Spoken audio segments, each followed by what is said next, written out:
इनको प्रताड़ित करना अपना अधिकार मानती है। भारतीय जनता पार्टी के नहीं भूलना चाहिए कि यही आदिवासी दलित पिछड़े चुनाव के समय जिसको हिंदू कह के आप वोट लेते हो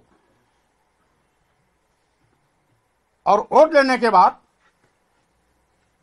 उनको अपमानित करते हो, अपमानित करने वालों के साथ खड़े होते हो, नीच अधम मारने पीटने तथा अपमानित करने वालों के साथ खड़े होते हो, तो आपको शर्म आना चाहिए कि जिस हिंदू धर्म की दुहाई देते हो उसी हिंदू धर्म को इस देश के 97% महिलाएं, आदिवासी, दलित और पिछड़े भी मानते हैं। ये कोई गैर नहीं। 97% आदिवासी, दलित, पिछड़े और महिलाओं की भावनाएं आहत होती हैं तो उनकी भावनाओं का कोई मतलब नहीं है।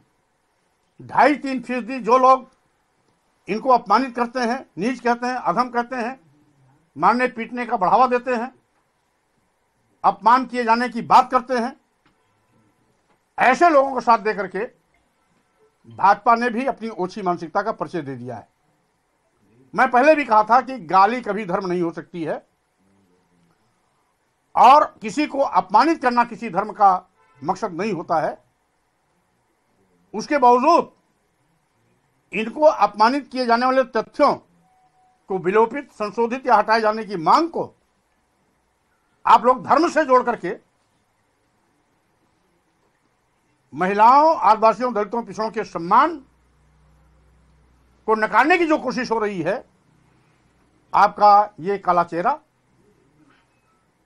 आज पूरा देश देख रहा है, महिलाएं देख रही हैं, आदिवासी देख रहे हैं, दलित देख रहे हैं, पिछड़े देख रहे हैं। रही बात तमाम धमकियों के बावजूद भी मैं इनके सम्मान की बात करता रहूंगा। जो भी इनके सम्मान के साथ खड़ा होगा उसका मैं स्वागत करता हूं और जो भी इनको अपमानित करने का पक्ष लेगा उसका मैं विरोध करता हूं। सर, ओम प्रकाश राजभर ने आज बोला है कि आप सत्ता के लालची हैं और भी आरोप लगाया आपके ऊपर इस बात में। ओसी सोच के लोगों का मैं कोई उत्तर नहीं देना चाहता। आपके समर्थन में बहुत लोग आ गए। कल भी धरना ऑर्गेनाइज किया जा रहा है, कई संगठन साथ में आने वाले हैं। स्वाभाविक रूप से आज पूरा देश खड़ा है क्योंकि दिखावे के लिए तो भाजपा सरकार भी महिला सशक्तिकरण का अभियान चलाती है, लेकिन समूचे महिला समाज को अगर सम्मान दिलाने की बात हो रही है तो वो भी महिलाओं को प्रताड़ित करने, मारने, पीटने वालों के साथ खड़े दिखाई पड़ रहे हैं। आज भाजपा भी आदिवासियों, दलितों, पिछड़ों का वोट लेने की हिंदू तो कहती है, लेकिन उनको सम्मान देने के नाम पर गाली देने वालों की जमात के साथ खड़े हैं। तो यही सोचना पड़ेगा, जिस हिंदू धर्म की दुहाई देते हो उसी हिंदू धर्म को मानने वाले ये आदिवासी भी हैं, दलित भी हैं, पिछड़े भी हैं, देश की समस्त महिलाएं भी हैं, जिनकी आबादी कुल 97% है। 97% की भावनाएं नहीं हैं। 2.5-3% गाली देने वालों की जमात की भावना है। यही विडंबना है। सर, आज आपने ट्वीट किया 97% का आप बार बार जिक्र कर रहे हैं। इलेक्शन 2022 के दौरान आपने 85-15 का इक्वेशन दिया था जो पूरी तरह से फेल हो गया था और आप खुद कुछ हासिल नहीं कर पाए थे इलेक्शन में। पहली बात तो इसको चुनाव से जोड़ने वाले लोग इस विषय को बदलने की कोशिश में हैं। चुनाव अभी कोसों कोस दूर है, वर्तमान में कोई चुनाव नहीं हो रहा है, इसलिए महिलाओं को सम्मान दिलाना, आदिवासियों, दलितों, पिछड़ों को सम्मान दिलाना, इसको चुनावी चश्मे से नहीं देखना चाहिए बल्कि मानवीय दृष्टिकोण से देखना चाहिए और सभी मानवता को सम्मान देने वाले और मानवता के सशक्तिकरण के लिए जो भी बात करते हैं उनको इस दौर में इनको सम्मान दिलाने की पहल करनी चाहिए। जाति जनगणना की मांग करेंगे क्या सर?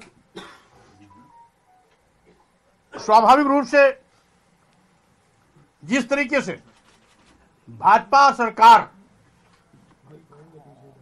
दलितों, पिछड़ों को अपमानित करती है और अपमानित करने वालों के साथ खड़ी होती है। वहीं दूसरी ओर आरक्षण को एक एक करके खत्म करती जा रही है। अनुसूचित जात, अनुसूचित जनजाति और पिछड़े वर्गों के आरक्षण को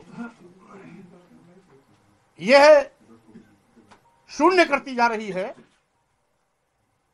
यही मैं कहना चाहता हूं, आखिर इन लोगों ने पाप क्या किया है? यही कि इन्होंने हिंदू के नाम पर आपको वोट दिया, तो वोट पाने के बाद, सरकार में आने के बाद तो इनको आपको बढ़ावा देना चाहिए, न कि इनको मिला हुआ संविधान का अधिकार छीन करके इनको लाचार, बेबस, मजबूर जिंदगी जीने के लिए परिस्थिति पैदा करनी चाहिए। आप तो ठीक इनके दुश्मन जैसा बर्ताव कर रहे हैं, इसलिए इनको आरक्षण मिला। और सही मायने में कभी कभी अनेकों ऐसे मौके आए हैं जब माननीय उच्च न्यायालय और माननीय सर्वोच्च न्यायालय ने भी पिछड़े वर्गों के आरक्षण के संबंध जब भी बात हुई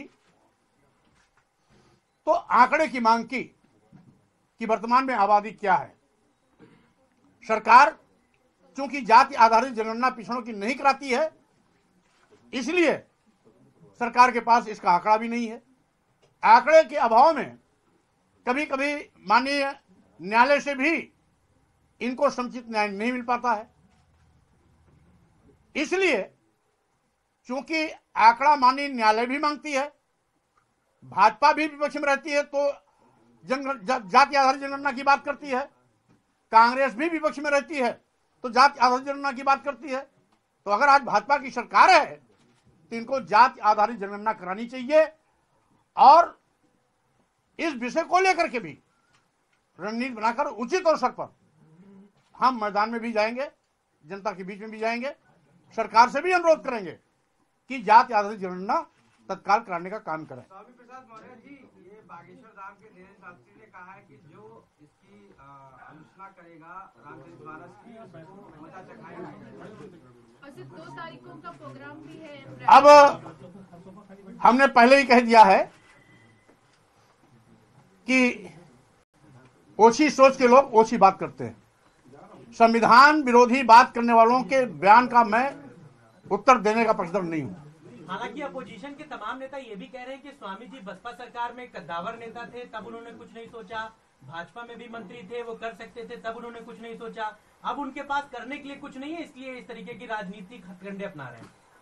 अब कहने वाले तो कुछ न कुछ कहेंगे, ये क्यों नहीं कहते कि महिलाओं को सम्मान मिलना चाहिए, आदिवासियों को सम्मान मिलना चाहिए, दलितों को सम्मान मिलना चाहिए, पिछड़ों को सम्मान मिलना चाहिए।